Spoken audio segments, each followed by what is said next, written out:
1292 telah terjadi pemberontakan Jayakatwang terhadap kerajaan Singosari yang mengakibatkan Raden Wijaya harus melarikan diri dengan menyeberangi Selat Madura. Sesampainya Raden Wijaya di daerah Sumenep, Madura, ia bertemu dengan Arya Wiraraja. Wahai Baginda, saya akan membuat Baginda untuk merebut kembali tahta kerajaan dari tangan Jayakatwang. Bagaimana caranya? Sebaiknya Anda berpura-pura untuk menyerah di hadapan Jayakatwang.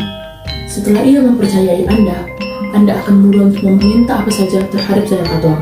Benar juga katamu. Sekarang pergilah ke Jayakatwang untuk memberitahu bahwa aku telah kalah darinya.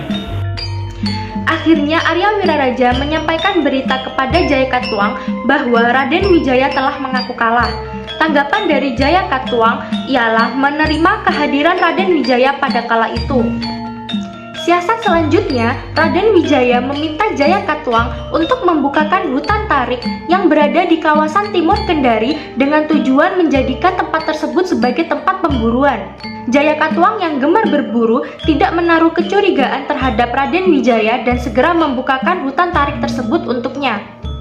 Selang beberapa hari kemudian, Raden Wijaya beserta patih dan para prajuritnya menelusuri hutan tarik dengan tujuan mencari lahan yang cocok untuk dijadikan sebuah kerajaan. Di tengah perjalanan, Raden Wijaya merasa kelelahan dan berkehendak untuk beristirahat sejenak. Saat beristirahat, patih Raden Wijaya memberi buah maja yang ia temukan di sekitar hutan tarik tersebut kepada Raden Wijaya. Permisi Baginda, ini saya menemukan buah maja untuk Anda makan agar tidak merasa kelaparan. Wah, terima kasih patiku. Kebetulan aku memang sedikit lapar. Mengapa Baginda tidak memakannya? Apakah Baginda tidak menyukai buah maja yang saya berikan? Buah maja ini akan terasa nikmat ketika dimakan sedikit tua. Namun, jika dimakan sekarang, rasanya akan sangat pahit. Oh, begitukah Baginda? Ya, patiku. Tunggu dulu. Bukankah kita sedang mencari tanah untuk membuat kerajaan? Iya, betul. Mengapa Baginda menanyakan hal tersebut setelah melihat buah maja ini?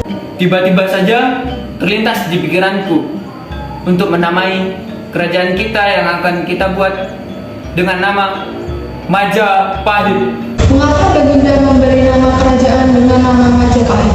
Majapahit sangat cocok dengan lahan kerajaan ini, di mana banyak tumbuh pohon maja yang terasa pahit.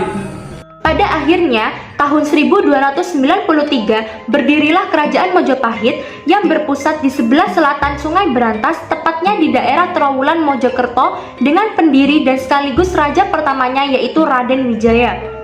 Raden Wijaya dinobatkan sebagai raja pertama seusai menang melawan Jayakatwang pada tanggal 10 November 1293. Dalam masa pemerintahannya, Raden Wijaya mengangkat dua patih yang bernama Ronggolawe dan Lembusora. Akan tetapi, Ronggolawe dan Lembusora tidak puas atas kedudukan yang diberikan oleh Raden Wijaya. Akhirnya, Ronggolawe dan Lembusora merencanakan pemberontakan terhadap Raden Wijaya. Pemberontakan pun terjadi dan mengakibatkan Raden Wijaya meninggal dunia. Setelah kematian Raden Wijaya, kedudukan Raja Majapahit digantikan oleh putranya yang bernama Jayanegara. Pada masa pemerintahan Jayanegara, ia memiliki patih yang sangat licik yang menghasutnya dan berniat untuk mengambil alih tahta dari Jayanegara. Akan tetapi, lambat laun Jayanegara mengetahui rencana licik patih tersebut dan kemudian menghukumnya dengan hukuman mati. Setelah menghukum mati patih tersebut, keadaan kerajaan Majapahit kembali berjalan normal. Akan tetapi, tanpa disangka-sangka, Jayanegara mempunyai hubungan dengan istri seorang tabib yang bernama Tabib Tanca. Tabib Tanca yang mengetahui keburukan Jayanegara berniat untuk membunuhnya dengan senjata tajam. Adakah kau datang kemari, Tanca? Jangan berpura-pura lagi, Jayanegara. Aku telah mengetahui keburukanmu dengan istriku. Maafkan aku, Tanca.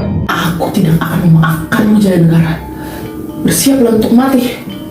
Setelah terjadinya peristiwa pembunuhan tersebut, kedudukan Jayanegara digantikan oleh saudara tirinya yang bernama Tribuana Tunggadewi. pada masa pemerintahan Tribuana Tunggadewi banyak sekali terjadi pemberontakan, salah satunya pemberontakan Saden dan Kuti pada tahun 1331. Namun, pemberontakan ini dapat dipadamkan oleh Gajah Mada. Tribuana Tunggadewi yang merasa takjub kepada Gajah Mada yang telah memadamkan pemberontakan, ia kemudian mengangkat Gajah Mada sebagai Patih Amangkubumi. Terima kasih atas bantuanmu dalam pemberontakan Saden dan Kuti. Kini saatnya aku akan mengangkatmu menjadi Patih Amangkubumi. Sungguhkah Baginda menobatkanku sebagai Patih Amangkubumi? Ini merupakan hasil atas pengabdianmu kepada kerajaan. Makasih ya Baginda Ratu atas kepercayaanmu. Aku bersumpah, lamun luwes kala Nusantara isun amuk di Palapa, lamun kalah ring Gurun, ring Seran, Tanjung Pura, ring Haru, ring Pahang, Dompo, ring Bali, Sunda, Palembang, Kumasi, samana isun amuk di Palapa. Setelah Gajah Mada mengucapkan janjinya tersebut, langkah pertama yang dilakukan Gajah Mada ialah menaklukkan Bali pada tahun 1343 dan dilanjutkan dengan menaklukkan seluruh wilayah Nusantara pada masa pemerintahan Hayam Wuruk. Pada masa pemerintahan Hayam Wuruk inilah yang menjadikan kerajaan Majapahit mencapai puncak kejayaannya. Akan tetapi, seiring berjalannya waktu, kerajaan Majapahit akhirnya mengalami keruntuhan. Hal ini disebabkan adanya perang Paregreg antar saudara kerajaan. Di sisi lain, kerajaan Demak juga melakukan penyerangan untuk mengubah kerajaan Majapahit menjadi kerajaan Islam. Oleh sebab itu, kerajaan Majapahit akhirnya mengalami masa keruntuhan. Selesai.